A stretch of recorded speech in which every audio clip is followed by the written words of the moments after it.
በጊዜ ሂደት ግን ለካ ይሰለቻል የሆነ ፕሮግረስ ከሌለው በቀር ተመሳሳይ ነገር ማድረግ አንደኛ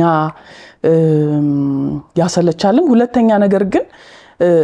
አፋን ኦሮሞ ላይ ማየት የፈለግነው ለውጥ የእውነት በጣም ብዙ ሳንቆይ ነው በ3 በ4 አመት ውስጥ በጣም ብዙ ለውጥ ነበር አስተውለሽ እንደሆነ አላቀም በፊት እኔ ቲቪ ያለው ትዝ ይለኛል በቃ ተመሳሳይ ቦታ ተመሳሳይ ድምጽ ተመሳሳይ የሙዚቃ ቅንብር ተመሳሳይ ክሊፕ ሁሉ ነገር ተመሳሳይ ነው ማንንም ሰው ይሄ ውስጥ ያለውን ስሜት ለመወጣት እንጂ ይሄ ጥራቱን ጠብቆ እንትን አድርገ ነው ምናምን የሚል ነገር ውስጥ አልነበሩምና ሐሳባችን የነበረው የውድድር ስሜት ውስጥ ማስገባት እና የተሻለ ጥሩ ነገር እንዲሰሩ ማድረግ ከዛ ደግሞ ተመልካች አላችሁ እንመለከታችኋለን የሚለውን ነገር ማሳየት ነበር ሐሳቡና እሱ ነገር ተሳካልን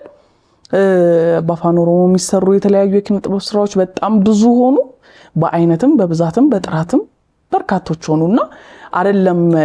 ለቋንቋው አድማጭ ከዛም ባሻገር ሙሉ ኢትዮጵያን የሚያነቃንቁ ሰዎች ሚዝናኑባቸው እንደምታውቂው ምንም ቋንቋ ማወቅ አያስፈልግም በአንድ የጥበብ ስራ ለመዝናናት በሙዚቃ ለመዝናናትና እንደዛ መሆን ጀመረ